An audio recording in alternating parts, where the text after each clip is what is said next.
শুভ দুপুর বন্ধুরা। আজকে আমি একটা রেসিপি নিয়ে চিকেনের রেসিপি নিয়ে চলে এসেছি। আমি আজকে চিকেন কষা করব, আলু ছাড়া, একদমই কষা। তার জন্য আমি চিকেনটাকে নুন হলুদ দিয়ে মাখিয়ে রেখে দিয়েছি। এবার একটা করে আমি রান্না করছি আর দেখাচ্ছি। এবার এখানে আমি তেল দিয়ে দিয়েছি, তেলটা একটু গরম হয়ে গেছে হালকা। এবার আমি চিকেনগুলোকে একটা করে একটা না ভেজে নেব, অল্প করে একটু ভেজে নেবো। তাহলে চিকেনটা যদি ভেজে নিই মাংসটা ভাঙবে না, চিকেনগুলো ভাঙবে না। একটু হালকা করে ভেজে নেবো। বন্ধুরা, চিকেনটা আমার ভাজা হয়ে গেছে। ভাজা বলতে কি একটু সাঁতলে নেওয়া যাকে বলে। এবার কড়াইতে একটুখানি তেল আছে, আমি একটু তেল দিয়ে দিচ্ছি, অল্পই দিলাম। তেলটা একটু গরম হবে। এদিকে আমি ভাতটাও বসিয়ে দিয়েছি।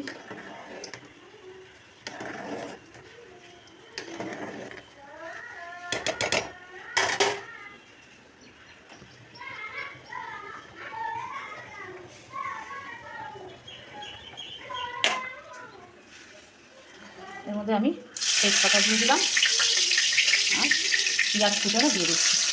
আমি এলাচ দারচিনি কিছু ফোড়ন দিলাম না, কেননা আমি মশলার মধ্যে আমি পেস্ট করে দিয়েছি।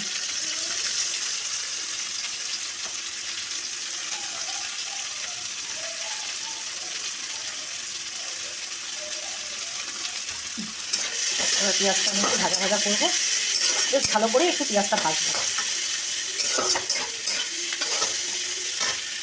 দেখো বন্ধুরা, পেঁয়াজটা ভাজা হয়ে যাওয়ার পর আমি একটু এখানে পেঁয়াজ বাটা করে রেখেছিলাম, পেঁয়াজ বাটাটা আমি দিয়ে দিলাম। পেঁয়াজ বাটাটা দিয়ে দিয়েছি। পেঁয়াজ বাটা দিয়ে আমি ভালো করে এই পেঁয়াজটাকে কষাবো, যতক্ষণ পেঁয়াজের বাটার কাঁচা গন্ধটা না যায়। পেঁয়াজ বাটাটা ভালো করে একটু কষাতে থাকতে হবে। এই যে পেঁয়াজ বাটাটা কুচনো সবই ভাজা হয়ে গেছে, টমেটোটা আমি দিয়ে দিয়েছি। আর এখানে আমি মশলা করে রেখেছিলাম, এই যে একটু শুকনো লঙ্কা, গোটা লঙ্কা, আদা রসুন আর এলাচ দারচিনি একটু জায়ফল দিয়ে আমি মশলা করে রেখেছি। এই মশলাটা আমি এখন এই পেস্টে দিয়ে দেবো। চিকেন মানে মশলা যত কষানো ভালো হবে তত রান্নার স্বাদও বাড়বে। এবার আমি এটাকে ভালো করে কষাই, যতক্ষণ না মশলাটা থেকে তেল ছেড়ে আসছে ততক্ষণ আমি এটাকে কষাতে থাকবো সিমে। মশলাটা বন্ধুরা আমার কষানো হয়ে গেছে, কড়াই থেকে ছেড়ে দিয়েছে। এবার আমি যে চিকেনটা যে একটুখানি ভেজে রেখেছিলাম, চিকেনটা আমি দিয়ে দিচ্ছি। চিকেনে কতটা তেল রয়েছে, ওই জন্য আমি অল্প মশলাতে তেল দিচ্ছি বুঝে। এবার আমি এটাকে ভালো করে চিকেনের সঙ্গে মশলাটা